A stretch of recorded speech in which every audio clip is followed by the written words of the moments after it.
I always thought my life with Emily was a steady rhythm, like the hum of the refrigerator in our quiet suburban kitchen. 16 years married, 2 kids, Jacob and Lily, running around the house, and a decent job managing a hardware store downtown. She was the kind of woman who turned heads without trying. Chestnut hair that caught the sunlight just right, a laugh that could melt tension like butter on a skillet. I trusted her implicitly, the way you trust the ground beneath your feet. That was my first mistake. It started with small things I didn't clock at the time. She'd linger in the bathroom longer, her phone screen glowing through the crack of the door late at night. Just texting Sarah about book club, she'd say, her voice casual. But her fingers moved too fast across the keys for idle chatter. I'd nod, half asleep, assuming Sarah's literary tastes had suddenly gotten urgent. Then came the new perfume. Sharp, musky. Not the floral notes she'd worn since our honeymoon.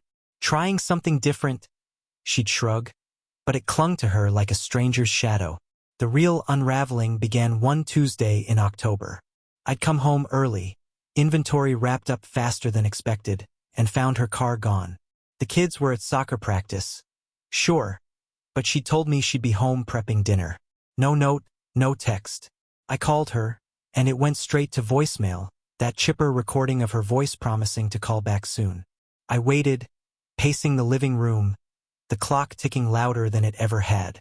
She rolled in at 7:43 p.m., cheeks flushed, claiming she'd been at the grocery store. No bags in her hands, though. I asked, and she laughed it off. Forgot them in the trunk. Silly me. I checked later. The trunk was empty. Doubts a slow poison. It seeped into me over weeks. Her gym visits doubled.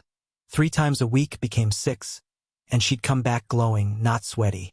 Her wardrobe shifted too. Tighter tops, heels instead of flats. I'd catch her smiling at her phone, then locking it quick when I walked by. Work stuff, she'd say. But she was a part-time florist. Since when did arranging roses need that much secrecy? I started waking up at night, staring at her sleeping face, wondering who she was dreaming about. The woman I'd built my world around felt like a ghost wearing my wife's skin. I didn't want to believe it. I told myself I was paranoid, that 16 years couldn't just dissolve into suspicion. But then I found the receipt, tucked in her coat pocket. $87.42 at a boutique hotel 30 miles away, dated last Thursday when she'd claimed a girls' night. I held it in my hands, the paper trembling, and something inside me snapped. Not rage, not yet, just a cold, hollow certainty. I needed proof. I needed to see it with my own eyes. The next step was methodical, like assembling a shelf from the store's stockroom. I didn't confront her, not yet. I needed evidence. Something concrete to shatter the lies she'd woven around me. I started small, her phone. She'd gotten careless, leaving it on the counter while she showered one evening. The lock code was still our anniversary, 0618. Sentimental, I'd thought once. Now it felt like mockery. I scrolled through her texts, my heart thudding against my ribs. Sarah's name popped up, but the messages weren't about books. Missed you today, one read. Can't wait for Thursday, another. No replies from Emily, just those cryptic little breadcrumbs. Then I saw it, a thread with Mark. No last name, no context, just a number I didn't recognize. Room 214, 3 p.m. He'd written last week. Her reply, counting the minutes. My stomach twisted, bile rising in my throat. Mark. Who was Mark? I pictured some faceless guy, tall, maybe with a smug grin, someone who'd stepped into my life like it was his to claim. I memorized the number, hands shaking, and put the phone back before the water shut off. I didn't sleep that night. Instead, I planned. Thursday was 2 days away, and room 214 was my target. I called in sick to work, first time in years, and rented a car, a gray sedan she wouldn't spot. The hotel was a sleek, modern place, all glass and pretension, 30 miles from home like the receipt said. I parked across the street at 2:45 p.m., slouched low, a baseball cap pulled over my eyes. 2:58, her blue Honda pulled in. She stepped out, hair swept up, wearing a dress I'd never seen. Red, bold, not the pastel florals she wore for me. She disappeared inside, and I waited, every second carving a deeper wound. At 3:12, a black SUV rolled up. A man climbed out, mid-40s, broad shoulders, dark hair slicked back. Mark, I assumed. He carried himself like he owned the place, a leather jacket slung over one arm. He entered the lobby, and I followed on foot, keeping my distance. The clerk barely glanced at me as I lingered near the elevators, watching Mark punch the button for the second floor. Room 214. My pulse hammered. I took the stairs, 2 at a time, and cracked the hallway door just enough to see him knock.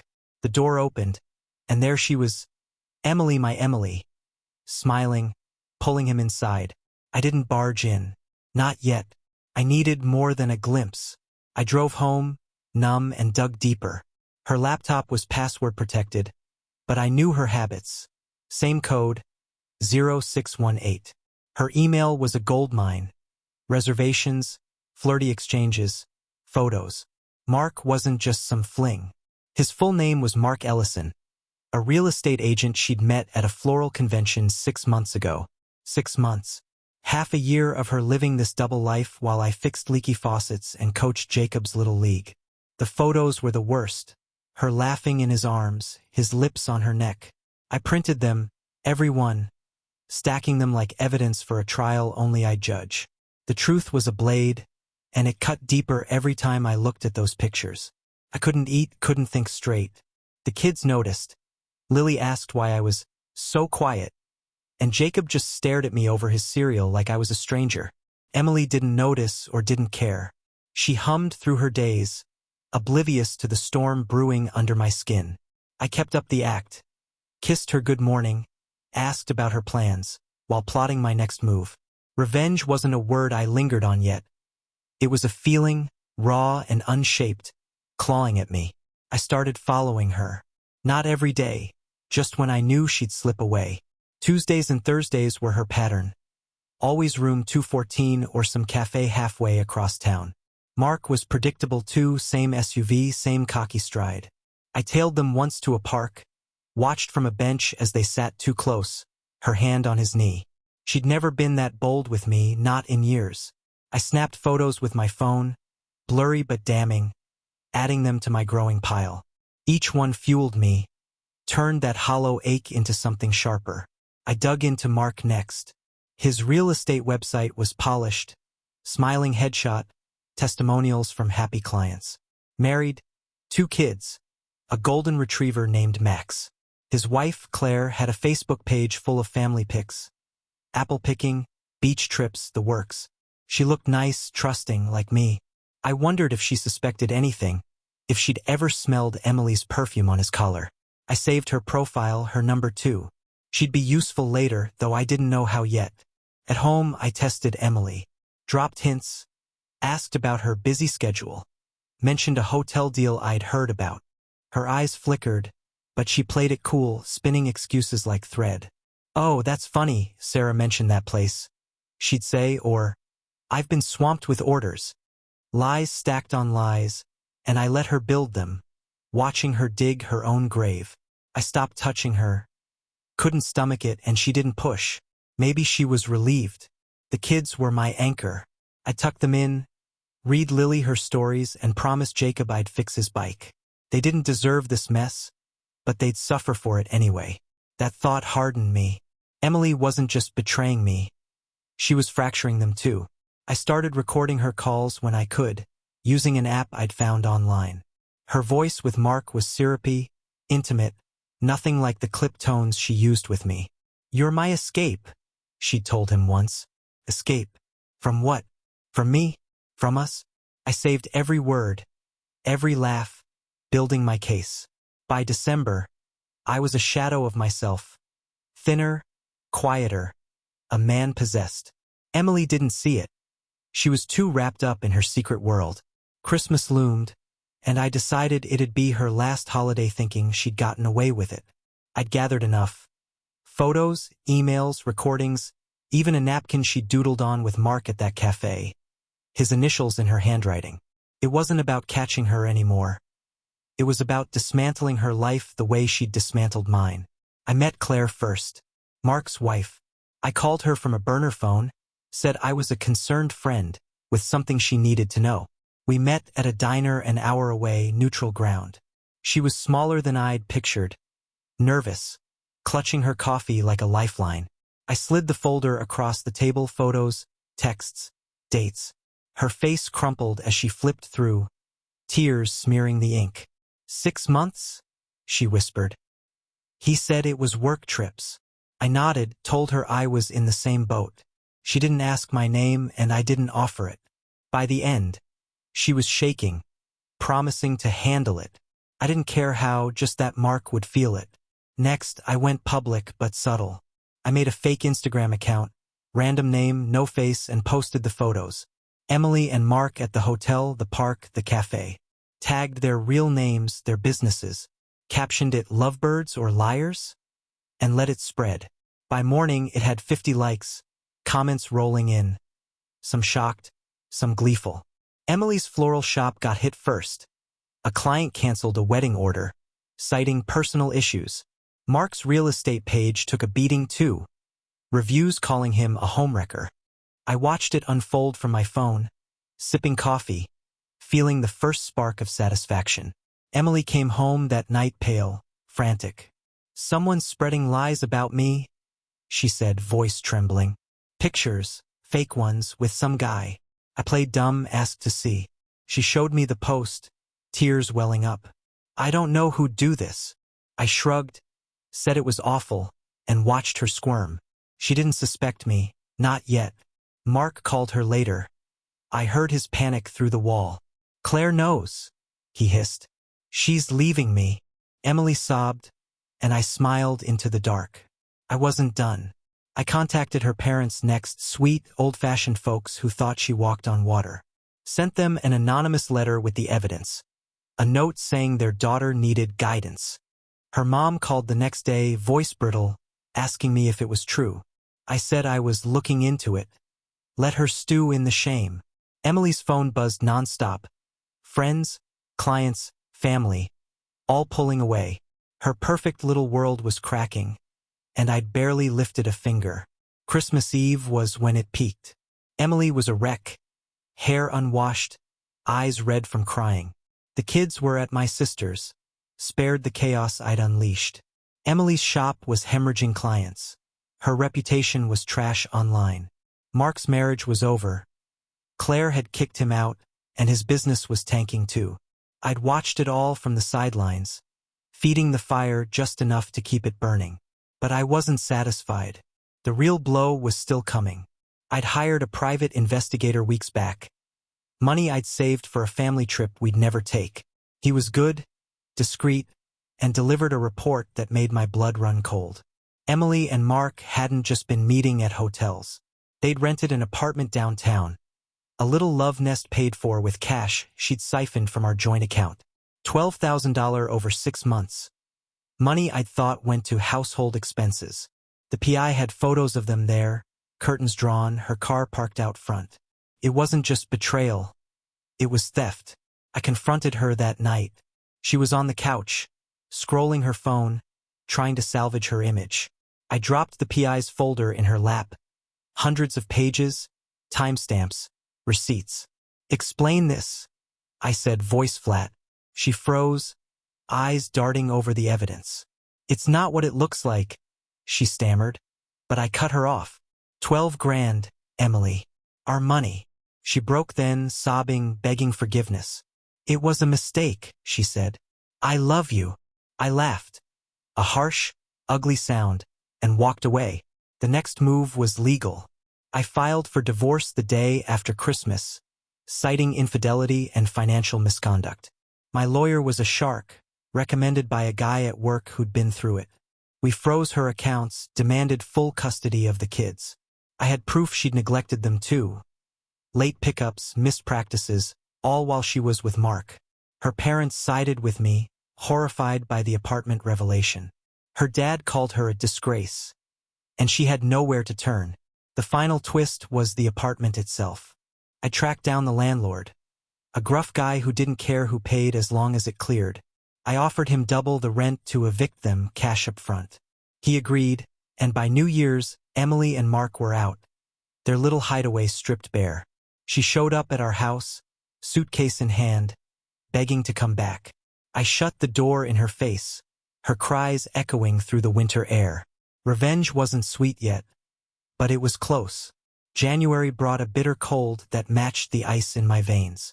Emily was gone. Crashing with a friend, she'd said, though I didn't care enough to verify. The house felt emptier without her, but cleaner too, like I'd scrubbed her presence from the walls.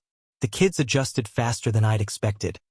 Jacob asked once where she was, and Lily just shrugged when I said, "Mom's taking a break." They didn't need the details yet. I'd shield them until the divorce was final. My focus was sharper now, honed on making her pay in ways she'd never see coming. I turned to her social circle next.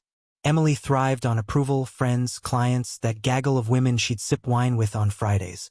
I'd always been the quiet husband in the background, but I knew their names, their weaknesses. I started with Tara, her closest confidant, a loudmouth realtor with a gossip streak. I met her for coffee, playing the wounded spouse. "She's been lying to me for months," I said, sliding a few photos across the table. Emily and Mark, cozy in that apartment. Tara's eyes widened, then narrowed. "She told me it was nothing," she muttered. I shrugged, let her fill in the blanks. By week's end, Tara had blabbed to the whole group. Emily was out, ostracized, her girls' nights a memory. Her floral business was my next target. She'd built it from scratch, a point of pride she'd lorded over me when we argued about money. I'd found her client list in her laptop: weddings, birthdays, corporate gigs. I didn't sabotage it outright. I was smarter than that. I emailed her biggest accounts anonymously, attaching screenshots of the Instagram post and a polite note. "Thought you should know who you're hiring." 3 canceled within days, including a $5,000 wedding contract. Reviews tanked. People called her unreliable, shady. She called me hysterical, accusing me of ruining her. "I don't know what you're talking about," I said, voice calm. She hung up and I smiled. Mark wasn't off the hook either. His real estate empire was crumbling. Claire's departure had spooked his partners, and the online backlash didn't help. I dug deeper, found his business license had lapsed last year. A quick tip to the state board, anonymous of course, and he was under investigation. I didn't stop there. His SUV, that shiny black thing he loved, was leased. I called the dealership, posed as him with details from the PI's report, and canceled the lease. They repossessed it 2 days later.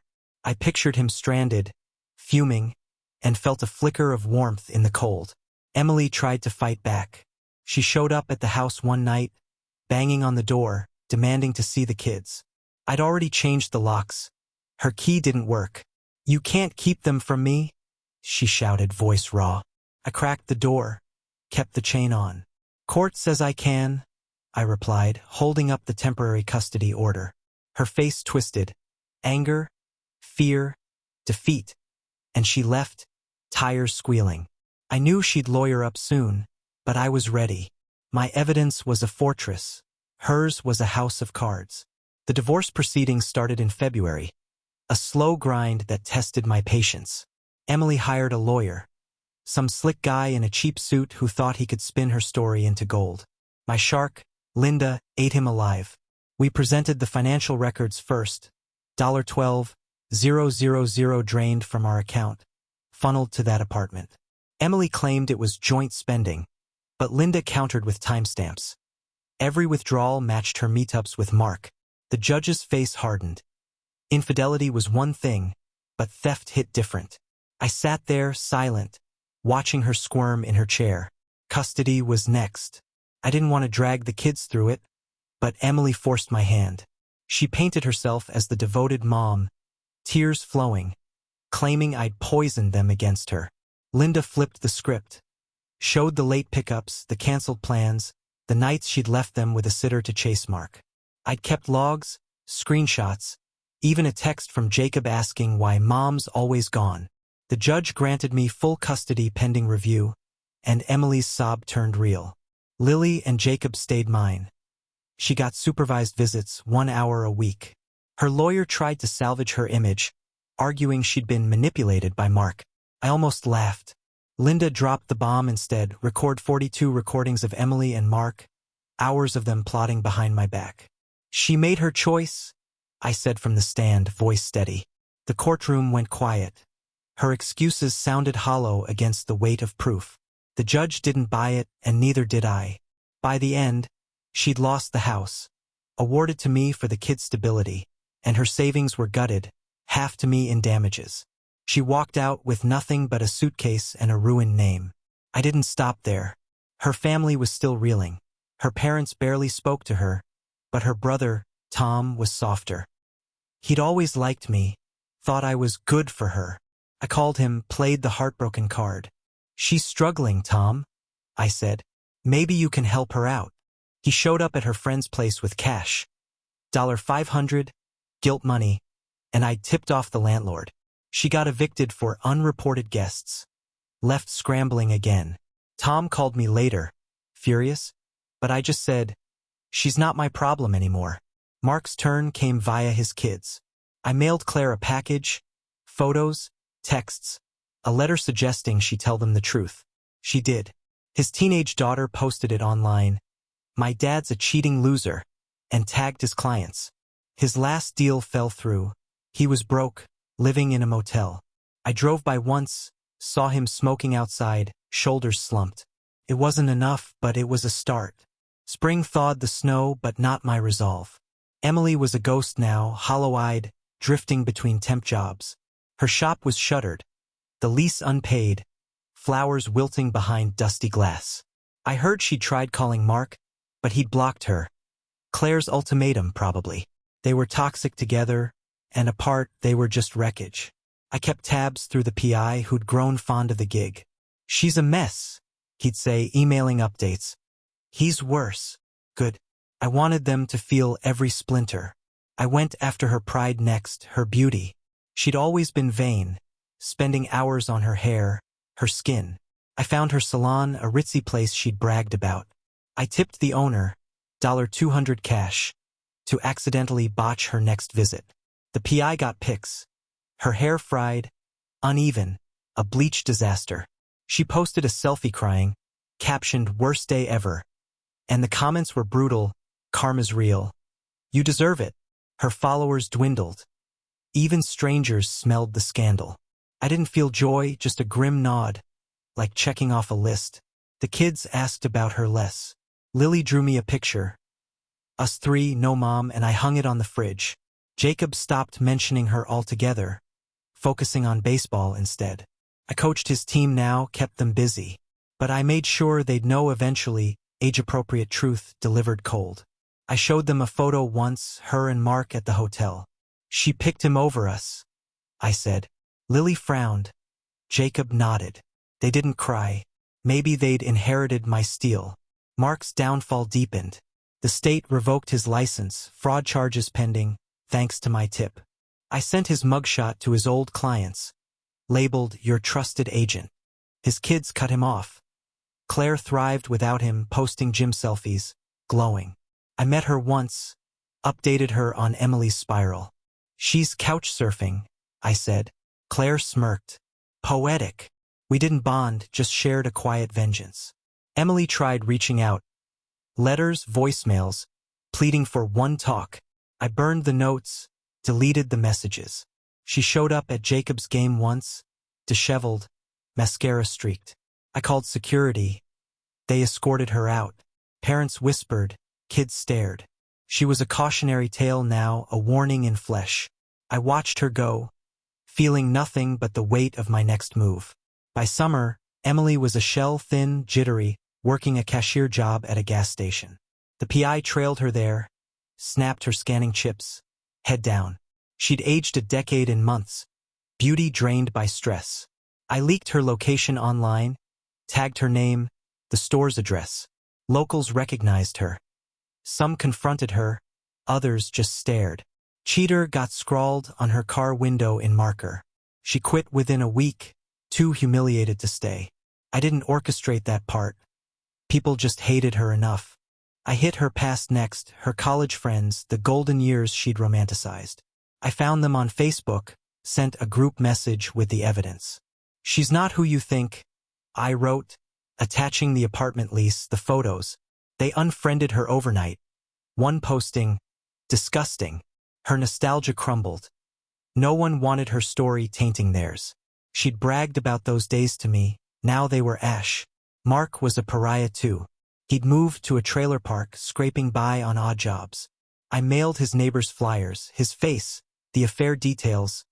Beware this man. They shunned him, his landlord raised the rent. The PI caught him arguing with a bottle in hand, slurring curses. I didn't pity him, he'd chosen this, same as her. Claire sent me a text. "He's begging to come back." I replied, "Let him rot." She didn't argue. The kids' school was my shield. I told the principal everything, kept Emily's visits banned. She tried sneaking in once, posing as a volunteer. They caught her, called me. I showed up, papers in hand, and she left in cuffs, trespassing charge. It stuck. She spent a night in jail, mugshot online by morning. I framed it, hung it in my office. Not for joy, for reminder. Her last lifeline was Mark's money, but he had none. I called his bank, used old PI data, and reported suspicious activity. They froze his accounts, pennies anyway. Emily pawned her wedding ring. I saw it in the shop window, cheap now. She had nothing left to sell, no one left to beg. I drove by her latest crash spot, a dingy motel, and saw her smoking outside, staring at nothing.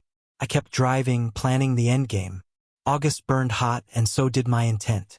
Emily was at rock bottom, motel hopping, no job, no friends. The PI said she'd tried calling her parents again. They hung up. Her brother blocked her too. I'd turned her world into a cage, and now I'd locked the door. I started with her name, her identity. I filed a legal notice, public record, detailing her actions. Adultery, theft, abandonment. It hit the county website, searchable, permanent. Anyone Googling Emily Grayson would see it first. I spread it wider, printed copies, mailed them to every florist in a 50-mile radius. "Don't hire her," I wrote. "She'll ruin you." 2 shops called me, confirmed they'd blacklisted her. Her craft, her passion gone. She applied at a diner next. I tipped them off. They rejected her, citing reputation. She was unemployable, a scarlet letter inked in data. Mark's end was uglier. He'd crashed his junker car drunk, uninsured, into a pole. No license, no money for bail. I sent the arrest report to his ex-clients, labeled, "Your realtor's latest listing, jail." Claire laughed when I told her. She'd moved on, dating a cop now. Mark's trailer got raided, drugs, petty theft, and he landed a 6-month sentence. I toasted to it alone, whiskey in hand, imagining him caged. The kids were thriving, Lily aced math. Jacob hit a home run. I told them more. "She stole from us too." They nodded, unfazed, like it was old news. I enrolled them in therapy anyway, kept them whole. Emily tried one last plea. A letter slipped under my door, scrawled apologies. "I'll do anything." I shredded it, mailed the pieces back. She showed up days later, gaunt, begging through the glass. "Please," she croaked. I called the cops, violation of the restraining order I'd filed. They hauled her off, her screams fading. The cruelest cut was silent. I sold her childhood home, her parents' place, foreclosed after they downsized in shame. I bought it cheap through a proxy, raised it, built a shed for my tools. She'd never know, but I did, her roots erased. She had no past, no future, just a present of ash. I stood on the empty lot, feeling not triumph, but closure. September rolled in with a crisp edge, and I felt the end nearing. Emily was a specter now, jailed briefly for the restraining order breach, released to nowhere. The PI tracked her to a shelter downtown, a grimy place with flickering lights. She'd hit bottom, but I wasn't done digging. Her name was mud, her life a ruin, yet some stubborn shard of her clung on. I wanted that gone too, her hope, her will, the last flicker of who she'd been. This wasn't about anger anymore. It was precision. A surgeon's cut to excise her from my world. I started with her health, indirectly, of course. She'd always feared aging, obsessed over checkups. I found her old doctor's office in her email history, called as a concerned friend. She's been off lately, I lied, hinting at symptoms. Fatigue, tremors. They flagged her file, sent a letter suggesting tests. She couldn't afford it, not now, but the seed was planted. She'd panic, spiral, chasing shadows of illness with no cash to confirm. The PI caught her at a free clinic, pale, clutching pamphlets, eyes darting. It wasn't physical harm, just doubt gnawing at her core. Mark was next, a loose end I'd nearly forgotten. Prison had broken him. 6 months stretched to 9 after a fight inside. I mailed his cell block a package, photos of him and Emily, captioned his real sentence. Inmates don't take kindly to smug cheats. Word got back he'd been roughed up, isolated. Claire sent me a note. He's unrecognizable. I didn't care. He'd been a tool in her betrayal, and now he was scrap. His release date loomed, but I'd make sure no one picked him up. The kids were my compass. Lily asked once, "Is Mom ever coming back?" I knelt, looked her in the eye. "She chose a different life," I said. "We've got ours." She hugged me, small arms tight, and Jacob joined, silent but firm. I'd rebuilt us, new routines, a dog named Scout, a trip to the coast planned. Emily's shadow faded from their voices, their drawings. I framed a photo of us three, hung it where her wedding portrait once sat. She was a memory they'd outgrow. Emily's last stand came mid-month. She cornered me at the hardware store, slipping past closing time.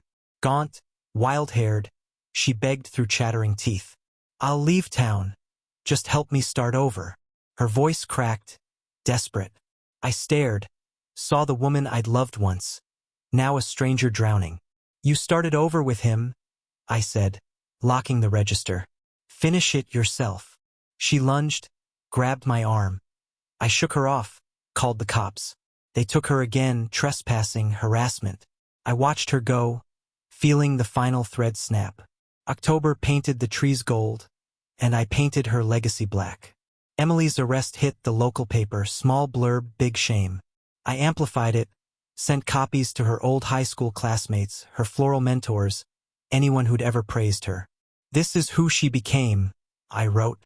Responses trickled in: disgust, pity, silence. Her past, once a shield, was a landfill now. I didn't stop there. Found her yearbook online, photoshopped her mugshot over the prom queen smile, posted it anonymously. It spread, a cruel echo of her fall. Her shelter kicked her out. "Too many incidents," they said. The PI trailed her to a park bench, sleeping under newspapers. I drove by once, saw her curled up, shivering. No guilt stirred, just a nod, like ticking off a chore. I tipped a local reporter, fed them the story. "Florist's affair ends in ruin." They ran it, front page, her name bolded. Strangers recognized her, hassled her. She fled town or tried. Bus stations turned her away, trespass warnings I'd arranged. She was trapped, a rat in a maze I'd built. Mark staggered out of prison that week, hollow-eyed, limping. I'd paid a guy, discreet, cash only, to meet him at the gate, offer a job in another state. He took it, desperate, and vanished into some backwater town. I didn't care where, just that he'd never crawl back.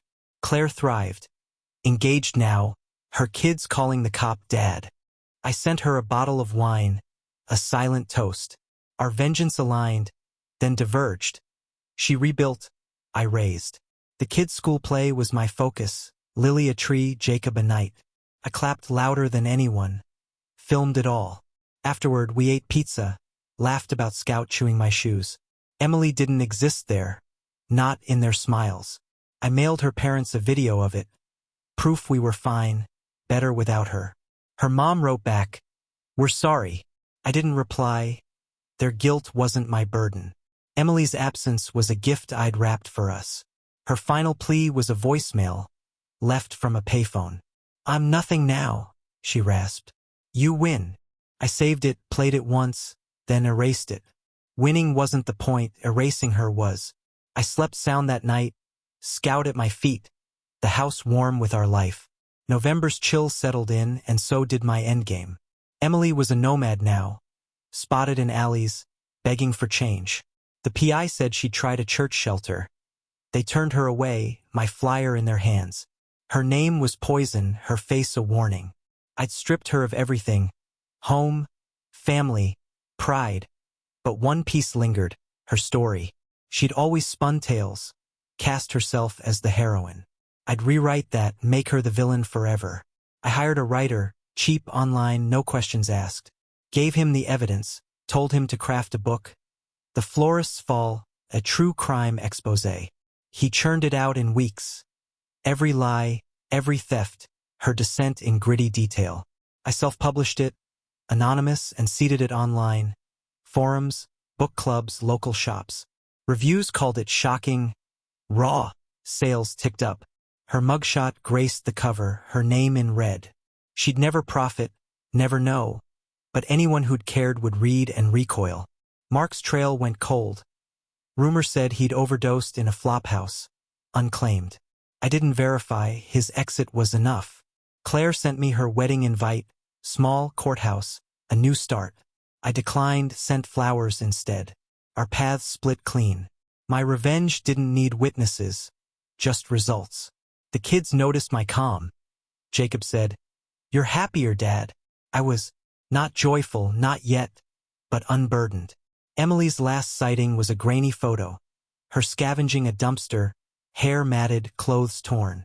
I pinned it to my board, the final exhibit. I'd taken her beauty, her craft, her roots. Now her dignity was dust. I called the PI off, his job was done. She'd vanish soon, swallowed by the streets, and I'd let her. The kids planned Halloween, Lily a witch, Jacob a zombie. I carved pumpkins, grinning at their chatter, her ghost nowhere near. The book hit a nerve, her old clients emailed me, outraged, thinking I'd talk. I didn't. It sold 1,000 copies, enough to bury her deeper. A blogger linked it to the paper's story. Her infamy grew. She was a parable now, a name whispered in warning. I stood in my shed, on her old home's lot, and felt the weight lift. Not peace, just finish. December loomed, and I tightened the noose. Emily was invisible, off the grid, likely frozen in some gutter. I didn't hunt her. She'd fade on her own. But her echo lingered. People still talked, pitted her in whispers. I kill that too. I contacted a podcaster, true crime nut, big following. Fed him the book, the files, pitched it as Betrayal's cost. He ate it up, aired it. The woman who lost everything. Downloads spiked. Her shame went national. Listeners called her pathetic, vile. Pity died, scorn took root. I sold the house, too many memories, and moved us 30 miles away. New town, new school, clean slate. The kids loved it, bigger yard, Scout chasing squirrels. I kept the shed, drove there sometimes, sat among my tools on her erased past. The book money paid for a pool. Jacob cannonballed in, Lily floated, laughing. Emily's world was underwater now, drowned in my wake. Mark was confirmed gone. Obituary in some podunk paper, overdose, no survivors. I toasted with Claire over the phone. She'd married, glowed through the line. "You're free," she said. I was freer than her, maybe. My revenge wasn't love's opposite. It was justice, cold and carved. The kids asked once, "What happened to her?" I said, "She's gone." And they nodded, content. Her parents reached out, letter, shaky handwriting. "We've lost her too," it read. I burned it, no reply. They'd enabled her once. They'd live with it. The podcast spawned a subreddit. People dissected her fall, mocked her choices. A meme of her mugshot went viral. "When you bloom too far." I didn't laugh, just watched it spread. Her name a punchline. Christmas was ours, tree up, gifts piled, Scout in a bow. Lily sang carols, Jacob built a fort. I cooked, smiled, felt the quiet triumph. Emily was a myth now, a caution carved in ether. I'd unmade her, piece by piece, and built a stronger. The phone stayed silent. Her voice was lost. I locked the door, turned up the music, and let her vanish. January 2026 dawned bright, and I stood complete. Emily was a whisper, last seen begging outside a bar, chased off by bouncers. The PI guessed she'd frozen that winter. No body, no proof, just absence. I didn't care, her end was her own making. The book hit bestseller lists. Ironic, her ruin funding our new life. I donated half to a shelter, kept the rest for the kids' college. Her story was a warning etched in ink. Her name a synonym for betrayal. The kids thrived. Lily won a science fair. Jacob pitched a no-hitter. Scout grew fat on treats. We hiked, fished, lived loud. I dated once. A teacher, kind eyes but didn't rush. My heart was mine again, not hers to break. Claire's baby arrived. She named me Godfather, a nod to our shared purge. I held the kid, felt no ghosts, just future. Her parents died, car crash, grief-fueled, papers said. I didn't attend the funeral. Their house was long gone, my shed its tombstone. The podcast won an award. The host thanked, the silent avenger. I smirked, anonymous still. Emily's subreddit grew, 10,000 strong, trading her downfall like folklore. A grainy video surfaced, her screaming at a stranger, unhinged. It looped online, her final frame. I raised the shed that spring, planted grass, let her roots rot. The kids asked to visit her grave. I said there wasn't one. She's just gone. I repeated, and they let it go, chasing fireflies instead. Her erasure was total. No stone, no trace, just a void I'd sculpted. The book sold out its run. I didn't reprint. Her story was done. June brought sun, and I stood on our porch, Scout at my side. Lily waved from her bike, Jacob from the mound. I'd unmade Emily, not with fists but with will, her life a canvas I'd burned clean. Revenge wasn't sweet. It was final. A door shut, a lock turned. We were whole. She was nothing, and the world spun on without her. I breathed deep, free at last.